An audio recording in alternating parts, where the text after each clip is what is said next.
Sono Mauro Toniolo, sono responsabile del sistema di gestione qualità di Fondazione Banca degli Occhi del Veneto.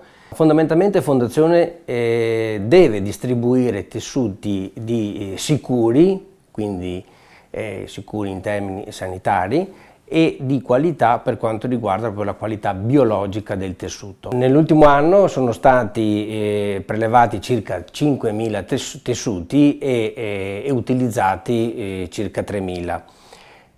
Come si fa ad assicurare che tutto il processo sia corretto e garantisca la qualità e la sicurezza del tessuto? Attraverso i documenti scritti alle quali gli operatori devono attenersi rigorosamente nello svolgere la propria attività, la gestione puntuale di tutte le apparecchiature che vengono utilizzate per fare questi controlli, attraverso la formazione del personale perché acquisisca e mantenga nel tempo le competenze per svolgere la propria attività.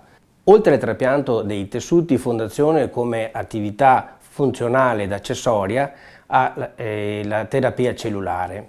È un'attività che è sottoposta al controllo dell'Agenzia Italiana del Farmaco e presso la struttura, oltre ai laboratori di selezione e valutazione e conservazione dei tessuti, è presente anche un laboratorio classificato come officina di produzione farmaceutica, che risponde agli standard internazionali sulle buone pratiche di fabbricazione dei farmaci.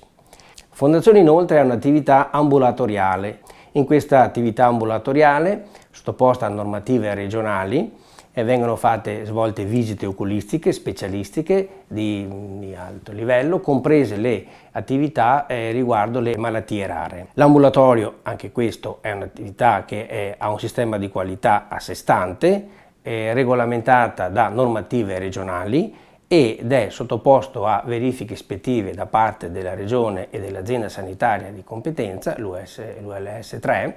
Il sistema di qualità, oltre ai controlli interni, è sottoposto periodicamente a verifiche ispettive di enti esterni.